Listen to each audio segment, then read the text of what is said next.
Assalamualaikum warahmatullahi wabarakatuh. Hello everyone. Come back again with me Rani. Now in this occasion, I will to tell you about the corpus stylistic analysis in Dickens fiction. But for the first time, I will to tell you about the background of the author.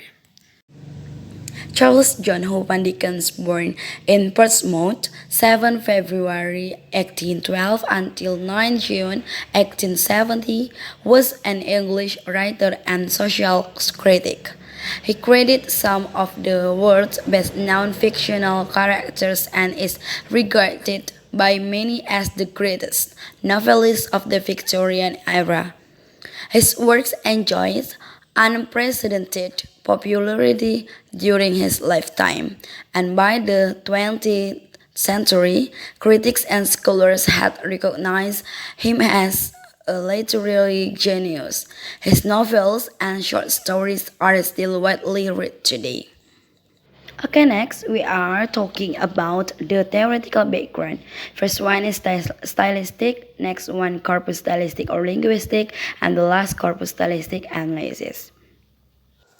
Stylistic is a branch of applied linguistics concerned with the study of style in text, especially but not exclusively in literary works, also called literary linguistics. Stylistic focuses on the figures, tropes, and other rhetorical devices used to provide variety and distinctness to someone's writing.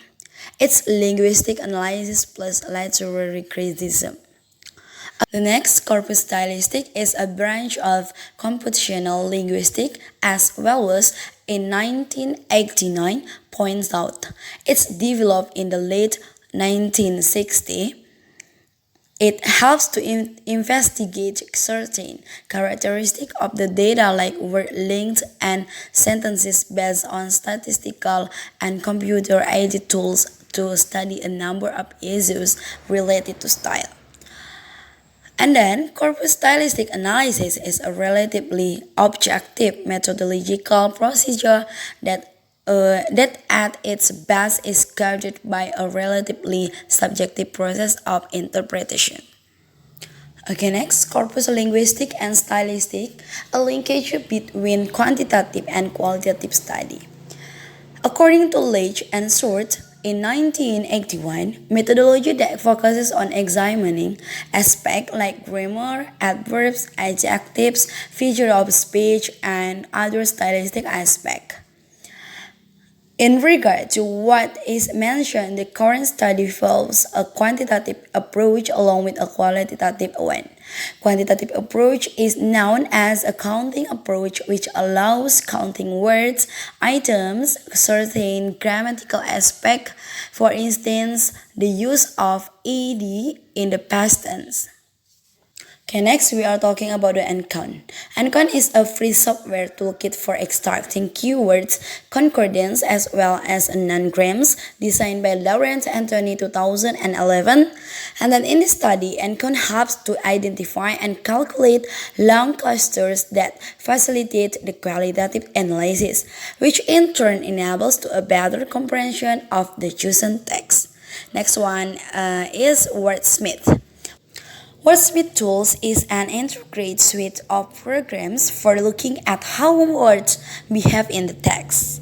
You will be able to use the tools to find out how words are used in your own text or those of others. The word list tools lets you see a list of all the words or word cluster in a text, set out in alphabetical or frequency order. And then the concordancer Concord gives you a chance to see any word or phrase in the context so that you can see what sort of company it keeps. With keywords, you can find the key words in a text. Okay, next we are talking about the analysis and discussion. The present study collects into a corpus the books of Black House to investigate them from a quantitative and qualitative viewpoint. Text in a digital world use basic methodology and tools like Encode, Concordance, Keywords, Cluster, and Wordsmith Tools version 7. And case studies like a sustainable development in the Dickens. The quantitative analysis identifies the most frequently occurring keywords, subsequently divided according to grammatical categories such as nouns, adjectives, and verbs. Then, the qualitative analysis looks at the context and context of occurrence of the individual items. The aim is to find out the narrative patterns emerging from Dickens' book. Next, in Dickens fiction, there are availability of data, Dickens' popularity, and then Dickens was the main effort of making excerpts. Use of a way of writing that happens to appeal to him, then he was never afraid of repetition. Brooke in 1970 in the pages 36. The characters of this book in the Dickens fiction is Pickwick mania, and then it's tempting to read Dickens' work as one long novel, partly because the plot seemed to matter less than such things as his evocations of atmosphere and his handling of character. Okay, how about the characterization and corpus? Characterization as a process, readers form impressions of characters in their minds, and then the top-down and bottom-up processes. So the checklist of textual cues for character information, there are two parts. First one, patterns as clusters, and then the second one, place as suspensions. Okay, the next one we are going to talking about the context building blocks of fictional words. For example, first one, in the statement of "and the young lady with the black eyes and the fur round the boots whispered something in Emily's ear, and then blank blank blank. The words of the young lady is the labels. The next example, in the statement, "Thank you, Mr. Bumble, sir. I am very much obliged to you, I'm sure." The words of "I am very much obliged to you" is the speech. And then, next, in the statement, said Riderhood when his visitor sat down, resting his chin on his hand, with his eyes on the ground. The words of "with his eyes on the ground" is the body part cluster. Next, accidentally red-eyed and grim, as if he had been up all night at the party which had taken anything but a convivial turn. Jerry Crunchers worried his breakfast rather than ate it. And then the words of "as if he had been." This is the "as if." The last example, Kate stood in the middle of the road, and then the word of "stood in the middle of the road" is the time and place. Okay, next we are talking about the body language and where to look for it. First one, link to and difference from the word, and then the second one, linearity of text. The next, the fact that body language is mentioned makes it significant. The next, primary division, for example, like his hands in his pocket.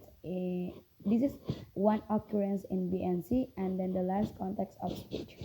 The next one, suspensions. For example, in the statement, "once had a print and brother surgeon of the same name," says Mr. Bucket, offering his hand, and consequently feel a liking for it. Mr. Chet bent, no doubt. Okay, you can see on my slide, this is the table of the word list in the Dickens fiction, and then I found some words that exist in the table. For example, like words head, hand, eyes, face, smile, air, tone, poise, and manner, so on. Okay, bucket and talking horn in the black house. In the pattern bucket, there are five words clustered in the speech labels. First one, Sir Leicester Dedlock, a baronet, and the next one, Sir Leicester Dedlock, baronet I. The next one, by Sir Leicester Dedlock, baronet now, and as a track. You can see in my slide, nobody language clusters but bucket and his pet for window striking example. Okay, we can skip to the next slide. In this slide, patterns talking horn. You can see the table of the cluster. For example, in the statement, his head against the wall. BH, egg, B0, T0, D12, D text 5, and the 19C0, 19C text 0, and then so on. Based on the table, I will to explain you that the Mr. Talking Horn has stood laid by the old portmanteau, with his hands behind me, equally removed to all appearance from all three kinds of interest exhibited near the bed, from the young surgeon of professional interest in that, noticeable as being quite apart from his remarks on the disguise as an individual from the old man's action, and the little crazy woman's aware.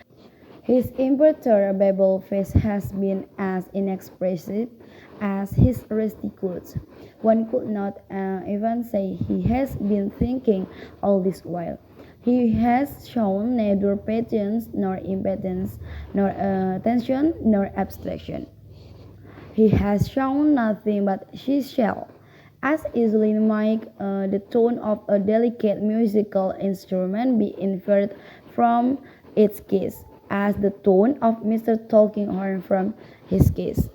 Okay, next, the table of the place in the word of bucket. You can see in my slide of the table, there are two parts. For first one in the left, this is axis the word of the proceed, pursued, repeat, return, say, says, and then the right side in the statement, like would you like in a full title, and thus violence, putting up his word with a steady hand and with and so on. Okay, next we are discuss about the statement.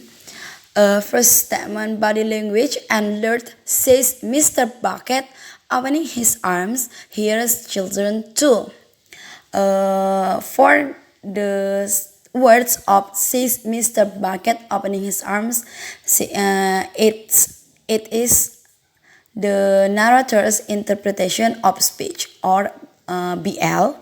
And then the next statement, Sir Leicester's Dickens Baronet returns Mr. Bucket very seriously. I hope it may. And then the words of returns Mr. Bucket very seriously, it's the direct characterization. And then the last statement, Sir Leicester Deadlock a Baronet proceed my Mr. Bucket, who delects in a full title and does violence to himself when he dispenses with any fragment of it. Okay, for the words of the proceeds, Mr. Bucket who delights in a full title and does violence to himself when he dispenses with any fragment of it.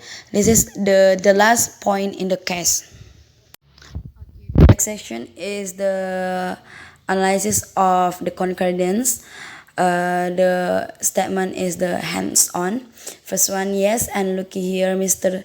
Snagsby resumes Bucket, taking him aside by the arm, tapping him familiarly on the breast, and speaking in a conventional tone.